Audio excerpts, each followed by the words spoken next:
कामना से हम जिधर भी देखते हैं, जो भी सुनते हैं, अगर कामना को केंद्र में हम रखकर जो कुछ भी करते हैं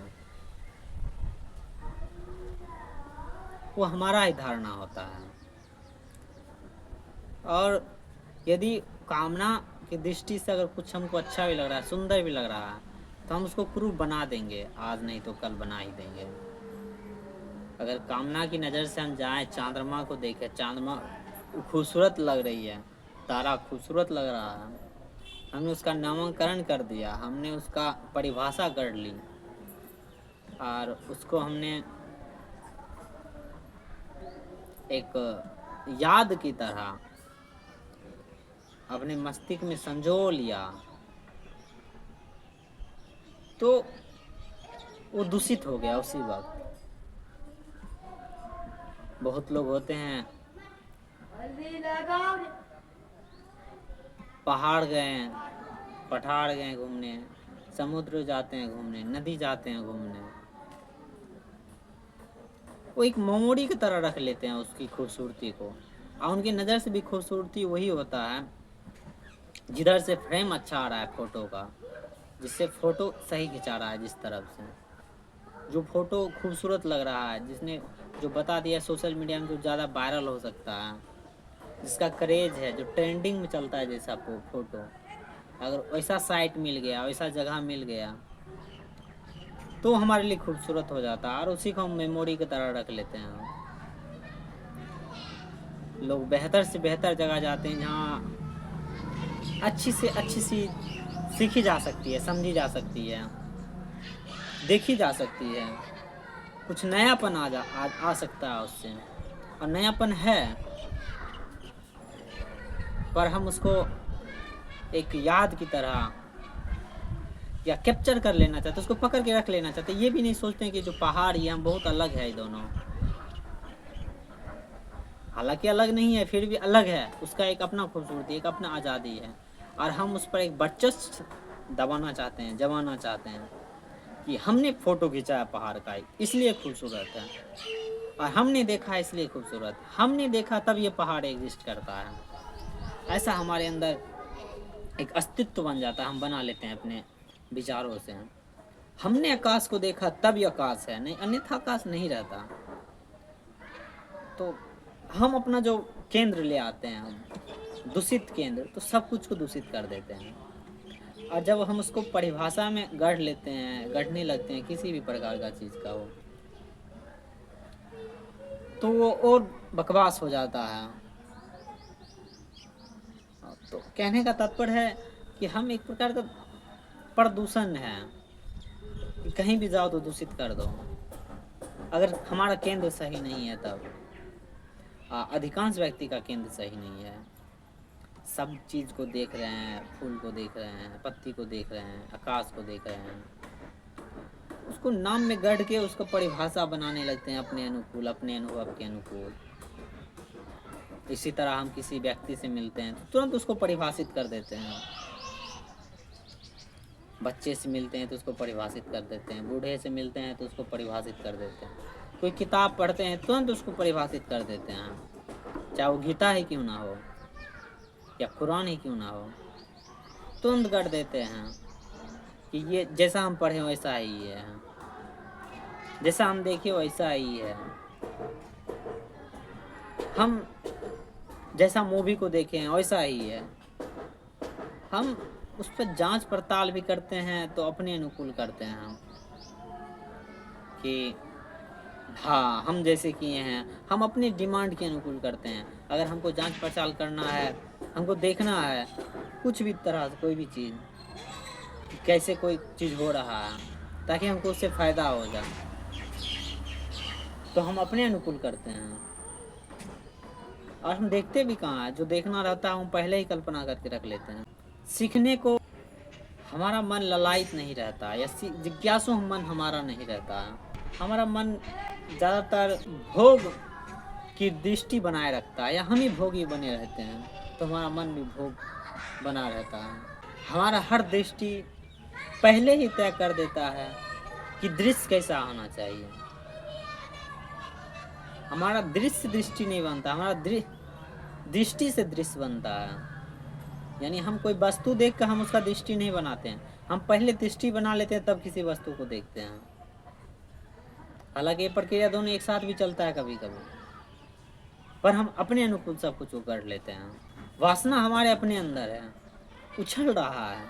यदि हम दूसरे पर आरोप लगाते हैं, उसने छोटा कपड़ा पहना था, उसका काम ही ऐसे करना, उसके साथ काम ही ऐसे करना, उसका ये बना ही प्रकृति इसीलिए, पृथ्वी इसीलिए है ताकि वासना का आनंद दे सके, ताकि यहाँ भोग वृत्ति चलते रहे। हम अपने अनुकूल चलते हैं, कोई मतलब नहीं है कि रियलिटी में क्या है।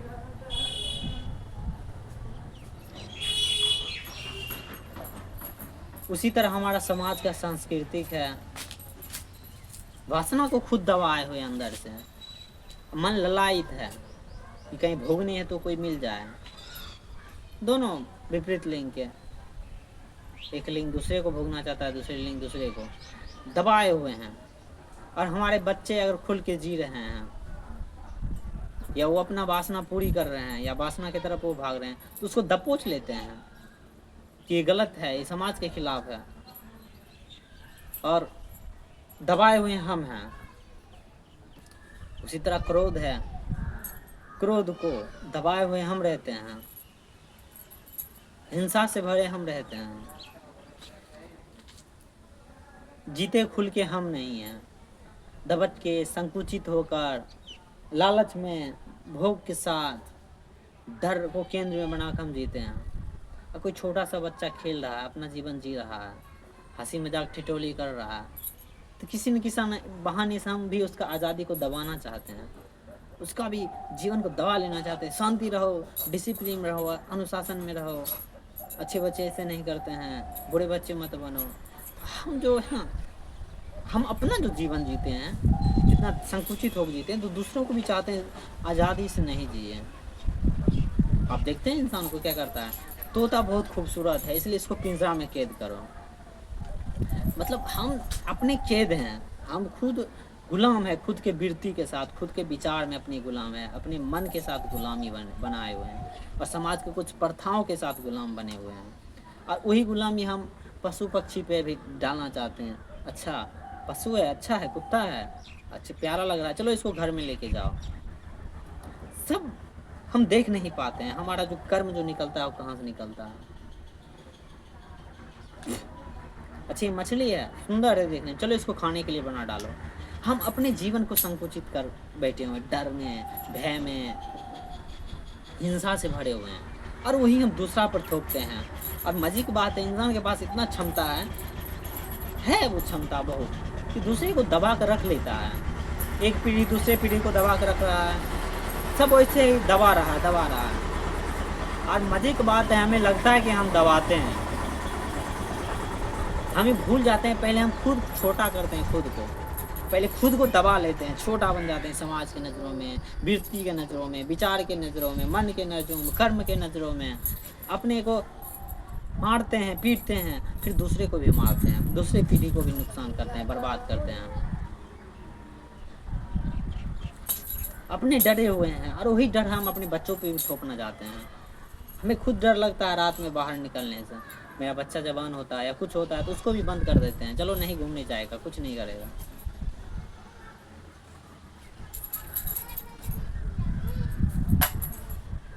समाज में अधिकांश लोग तो डरे ही हुए हैं,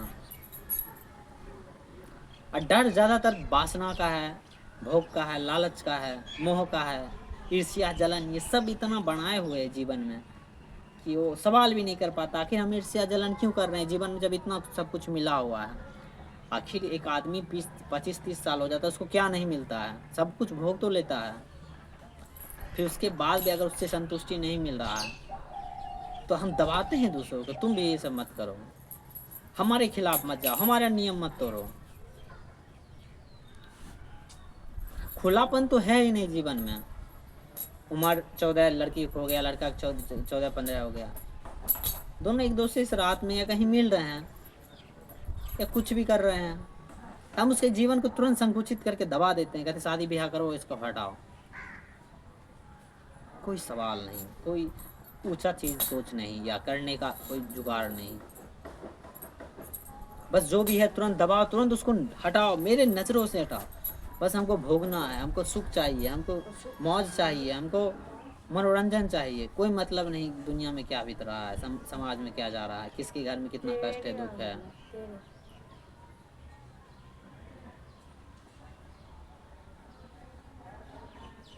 हम खुद संस्कारग्रस्त हैं, इतना ज्यादा संस्कार है अंदर कि सब कुछ एक सिस्टमैटिक है, कहाँ क्या करना है, कहाँ पर मिस नहीं होना चाहिए। हम खुद हमेशा जीवन में परफेक्शन चाहते हैं। और कोई बच्चा आता है जो परफेक्शन का नाम भी नहीं जानता हो, अभी उसको नहीं पता है कहाँ परफेक्ट कपड़ा कैसा पहनना चाहिए, बात कैसे करना चाहिए, कहाँ टोकना नहीं चाहिए, कहाँ रोकना नहीं चाहिए, उसको कुछ नहीं पता है जीवन में।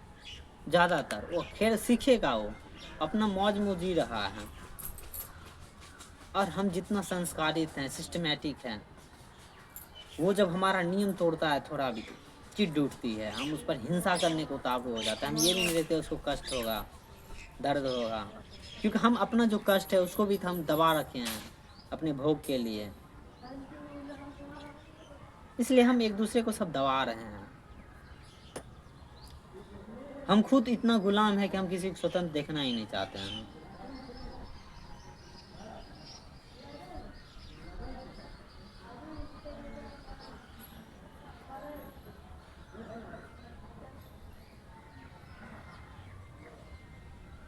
इतनी ज्यादा गुलामी है या संकुचित जीवन है कि हम डरे डरे जीते हैं। कोई हम नहीं चाहते हैं कोई हमको छेड़ दे थोड़ा भी, कोई हमारा सिस्टमेटिक को छोड़ दे, हम उसको पकड़ के रखते हैं। और मजे की बात है, पकड़ के हम पूरा जीवन जी भी लेते हैं, लेकिन हम अपने बच्चे को, जो आने वाला पीढ़ी है, उसको भी संकुचित करके वो बीमार कर देते हैं, कर ही देते हैं हम, और गंभीर बीमार कर देते हैं। एक तो खुद सताए हुए हैं, खुद खुद को सताए हैं, और दूसरों को भी सताने लगते हैं, और वो पीढ़ी फिर खुद सकता है, खुद को सताता है, फिर वो अगली पीढ़ी को नष्ट करता है। तो इसी तरह तो पूरा का पूरा मानव जाति भी नष्ट हो रहा है, नष्ट हुआ पड़ा हुआ है। हमारा सती प्रथा हो गया, जातिवाद हो गया, ये सब क्या है? ये सब वही तो है, संकुचित करके जी, अंधविश्वास है, अनोनों प्रकार के, बलि हो गया, पशु बलि हो गया, बाल विवाह हो गया, दहेज प्रथा हो गया, और अभी भी तो है तरह तरह के भ्रष्टाचार हैं, घूस हो गया, ये सब उसी का निजात है, वही तो है। और वैसे ही हम जी रहे हैं, खुद हम घूस लेकर आए हैं, दमित जीवन जी रहे हैं। हम अपने बच्चों को कैसे स्वतंत्रता सिखा सकते हैं, या उसको स्वतंत्र करने की संभावना दे सकते हैं, या उसको मदद कर सकते हैं? नहीं, कदापि नहीं। हम ढकोसला करते हैं फिर उसके जगह पर। हमारा जो शिक्षा पद्धति था 200 साल पहले, 100 साल पहले, 200 साल पहले, कैसा था? स्त्री का क्या संभावना था पढ़ने का? ना के बराबर था। वो भी तो एक संस्कार से चलते आ रहा था, पीढ़ी दर पीढ़ी दर पीढ़ी दर। चलो ये स्त्री नहीं पढ़ रही है तो मत पढ़ाओ इसको, एक पीढ़ी नहीं पढ़ा है, फिर अगली पीढ़ी नहीं पढ़ा है, फिर दूसरी पीढ़ी ने, तो एकदम जटिल हो गया प्रक्रिया, जटिल के साथ दमित इतना हो गया, और जड़ पदार्थ हो गया वो आदमी सब। जड़ता में इतना जीवन जीते जीते दूसरे को भी जड़ बना डाला है। और हम जीते हैं ऐसे ही, खुद भी जड़ बनते हैं, दूसरों को भी जड़ बनाते हैं, और फिर हम उसको संस्कार के नाम देते हैं, धर्म का नाम देते हैं, संस्कृति का नाम देते हैं। ऐसा ढकोसला संस्कृति, जिसमें शिक्षा का कोई सम्मान नहीं, जिसमें ईमानदारी का कोई सम्मान नहीं हो, जिसमें स्वतंत्रता का कोई सम्मान नहीं हो, क्या संस्कृति बनाएगा?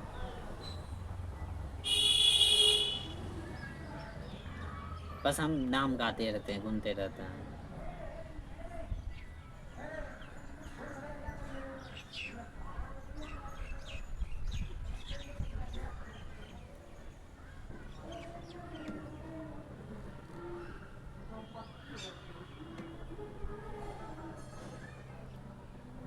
कहता है दहेज प्रथा और बढ़ ही रहा है। कहाँ से आया है? सालों पहले से चल रहा है, हज़ारों सालों पहले भी चल रहा है। बस एक एक पीढ़ी सीखा, फिर वो दमित जिया, वो आंदोलन करना चाहे, विद्रोह करना चाहे, नहीं किया। उसको लालच के डर पर, मोह के डर पर, डर को केंद्र में बनाकर उसको उसको पहना दिया गया दहेज प्रथा, बाल विवाह। अभी भी चलते आ रहा, वैसे ही वैसे ही। कोई जागरूकता नहीं, कोई सोच विचार नहीं, कोई स्वतंत्रता नहीं, बस दमन दमन दमन और दमित जीवन।